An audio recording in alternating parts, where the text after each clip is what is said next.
आप मेरा वध करने हेतु अपने प्रण को त्यागने के लिए सज्ज हुए हैं। अवश्य ही मेरा कोई महान दोष होगा। वसुदेव, बताइए। अज्ञान आपका दोष है महामहिम।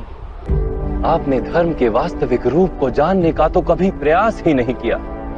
करुणा के छत्र तले जब तक समग्र संसार समा नहीं जाता, तब तक समाज में धर्म अधूरा रहता है।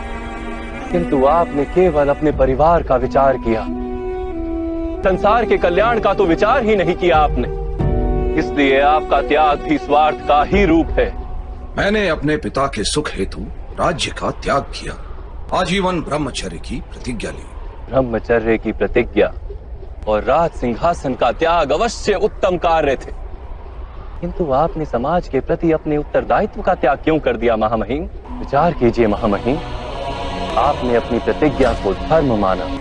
यदि वो वास्तव में धर्म होता तो ये महायुद्ध ही क्यों होता? वास्तव में धर्म किसी मृत विचार का नाम नहीं, ना ही किसी परंपरा का नाम है। धर्म तो जीवन का नाम है और जीवन निरंतर बदलता रहता है। परिवर्तन ही जीवन का गुण है और परिवर्तन हेतु मनुष्य को कर्म करना पड़ता है। और आपने कर्म का ही त्याग कर दिया महामहिम। कर्म का अर्थ होता है निर्णय लेना और अपने निर्णय के परिणामों को स्वीकार करना। किंतु आपने कब कोई निर्णय लिया महामहिम? राज पांडु के राज्य अभिषेक का निर्णय क्या आपका निर्णय था? महाराज धृतराष्ट्र को अधर्म से रोकने का प्रयास क्यों नहीं किया आपने महामहिम?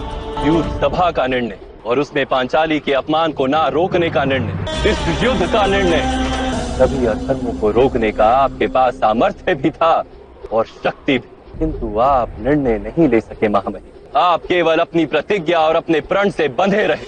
वास्तव में कर्तव्य के नाम पर निर्णय लेने के उत्तरदायित्व से आप भागते रहे। क्या निर्णय लेने से ही बंधन नहीं बनते वासुदेव? बंधन से छूटने के लिए निष्काम कर्म के सिद्धांत को समझते तो आपका जीवन धर्ममय हो जाता महामहिम। बंधन से छूटने के लिए आपने कर्म का त्याग क्यों किया?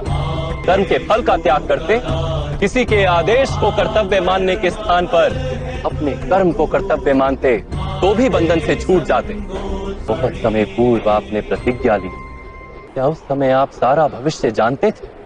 परिस्थितियां बदल गई महामहिम, समय में परिवर्तन आ गया, किंतु आपने अपनी प्रतिज्ञा नहीं तोड़ी और ना ही किसी परिवर्तन को स्वीकार किया। इसी का परिणाम है आज ये युद्ध हो रहा है। प्रतिज्ञा का कोई मूल्य नहीं। अवश्य जिस प्रतिज्ञा से सारे समाज को लाभ, उसका मूल्य अवश्य। किंतु जिस क्षण मनुष्य की प्रतिज्ञा, उसका निर्णय सारे समाज को हानि पहुंचाने लगे, उसी क्षण उस प्रतिज्ञा को तोड़ना अनिवार्य हो जाता है महामहिम। आज पांडवों के पक्ष में रहकर युद्ध करने का निर्णय यदि आप ना ले पाए, कम से कम शस्त्रों का त्याग करके अपनी मृत्यु को स्वीकार कर लीजिए। मैं स्वीकार करता हूं वासुदेव। आपके द्वारा मृत्यु तो मेरा परम सौभाग्य होगा। मेरा अंत कर दीजिए, मैं सज्ज हूं। जैसी आपकी इच्छा महामहिम।